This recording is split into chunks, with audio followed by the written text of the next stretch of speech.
Joey Sankey, I think, has had a very interesting journey through his career. You know, in college, he came right in and was highly touted and was part of a program that had some of the best players in the country at that time. There was a lot of pressure on that group. And then you fast forward it into professional, and I think, you know, some injuries got in the way, and then obviously his bout with cancer. But the thing that stays true is he's still humble to this day. He still works extremely hard, and now he's more determined, and he's playing this game with a different passion, something that not all of us truly understand because it was so close to being taken from him and he could never play the game again. Now he gets the opportunity to do it, and I think that's contagious. His energy, his attitude, the passion in which he plays, the purpose in which he plays is just something that many of us are never truly going to understand.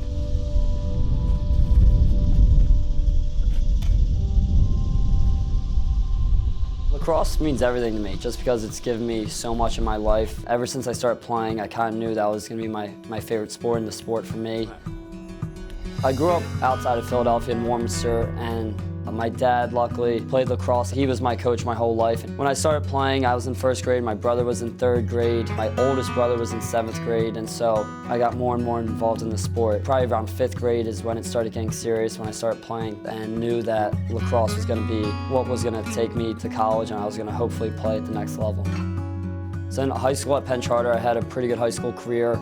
I got ranked by Inside Lacrosse. I remember people saying, would I be durable in a D1 setting? And so I always try to play with a chip on my shoulder, kind of a blue-collar mentality. And even at UNC, I still doubted myself. And so I always tried to prove it to myself that I belong. What we see here today so far. There's the record right there. Joey Sankey, the all-time points leader in North Carolina lacrosse. I still try and show that in my play in the PLL. I'm still trying to prove myself and to others that, you know, I belong playing at this stage still and complete this comeback. After my first year in the MLL, I started getting this tendonitis issue in my knee. So I played with it for another season. It got really painful to work out in the off season, to work out during the week before the games. And so really my third year is when I noticed a decline in my play just because I had no more power, stability in my knee. After that season, I decided to get surgery on it, hoping it would improve. First surgery I got didn't go well at all. Actually made my knee worse. You know, it hurt to walk, it hurt to jog. So I decided to get surgery again in March. You know, there were a lot of times in that year and a half period where I was convinced I would never play again.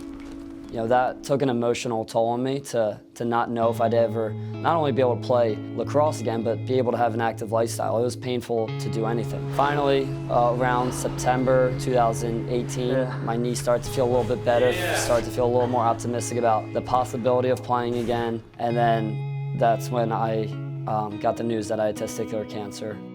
I saw the doctor because I knew something was wrong, and so went and got an ultrasound, and you know, you get the news back. The doctor calls you that there's a mass and that it's testicular cancer. And I remember hearing that over the phone, and I was at my parents' house, and I walked back in the house, and the first time I told them is really when it hit me. And you know, when you say those words and you say, you know, the cancer word, it just hits you. You know, you just don't expect that to ever happen to you.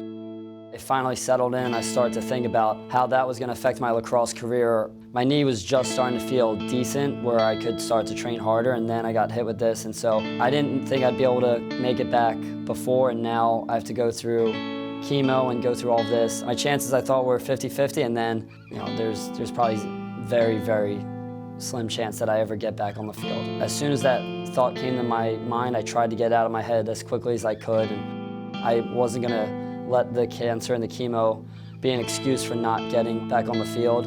If anything was going to be an excuse, it was that I physically wouldn't be able to do it because of my knee. It was actually great for me mentally to have that distraction from the chemo, was to focus more on my knee and getting my knee strong. On the last day of my treatment, when I rang the bell, that was a moment that I was looking forward to for a while. And I remember the first time I saw someone ring the bell, it gave me chills, and I couldn't wait for that moment. And so when I did finally ring the bell, it was just that moment where I'm like, all right, this is all past me. I'm not worried about this anymore. I'm moving on with my life. That chapter is now behind me. 1, 2, 3, yeah. Being able to be back on the field for me is something that's important because I didn't know if I'd ever be able to step on the field again and be the player that I was. And so I'm still trying to prove that to myself. I definitely felt like my career was unfinished if I wasn't able to get back on the field. I felt like I had more to give to this game, and to be able to play now, I'm not taking anything for granted. I'm just taking it game by game, and I want to play it as hard as I can for however long that is. If it's one more game, if it's 5 more years, I'm just grateful to be able to play this game as hard as I can.